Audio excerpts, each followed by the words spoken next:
শীত এলে শাকসবজি সহ বিভিন্ন পণ্যের যোগান বাড়ে রাজধানীর কাঁচা বাজারগুলোতে। যোগান বাড়লেও বাজারে এখনো মিলছে না স্বস্তি। বাজারে শীতকালীন এসব সবজি আসায় সবজির দাম কিছুটা নাগালে থাকলেও বেড়েছে মরিচ, লাউ, টমেটো এবং শসার দাম। ফলে প্রভাব পড়তে শুরু করেছে রাজধানীর কাঁচা বাজারগুলোতে।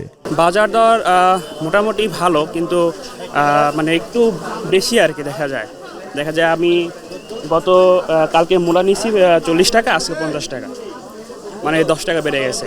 এখন তো শাকসবজির দাম তো কম হওয়ার কথা, এখন তো সে কম না। তো দেখেন এই যে 100 টাকা রে টমেটো, তারপরে সিম 60 টাকা করে কেজি, তো 20-30 টাকা হওয়ার কথা। টমেটো হলো 100 টাকা কেজি, উস্তে 100 টাকা কেজি, তারপরে ওই কাঁচা কুমড়ো হলো 60 টাকা পিস, শসা 100 টাকা কেজি। ব্রয়লার মুরগি, মাছ, মাংস সহ অন্যান্য নিত্য প্রয়োজনীয় পণ্যের দাম স্থিতিশীল থাকলেও এখনও চড়া সয়াবিন এবং পেঁয়াজের বাজার। বেড়েছে চাল এবং আলুর দাম। গত সপ্তাহ থেকে এই সপ্তাহে কেজি প্রতি আপনার মিনিকেট 2 থেকে 3 টাকা বাড়তি আছে। পোলাও চালের দাম 2 থেকে 3 টাকা বাড়তি। আবার আঠাশের দাম একটু মোটামুটি আগের মতোই আছে।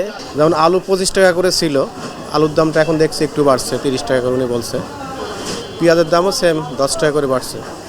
আমরাই তো মধ্যবিত্ত, আমাদের হিমশিম খেতে হচ্ছে, আর যারা মানে আর একটু নিম্নবিত্ত আছে তাদের জন্য তো আরও বেশি কষ্ট হচ্ছে।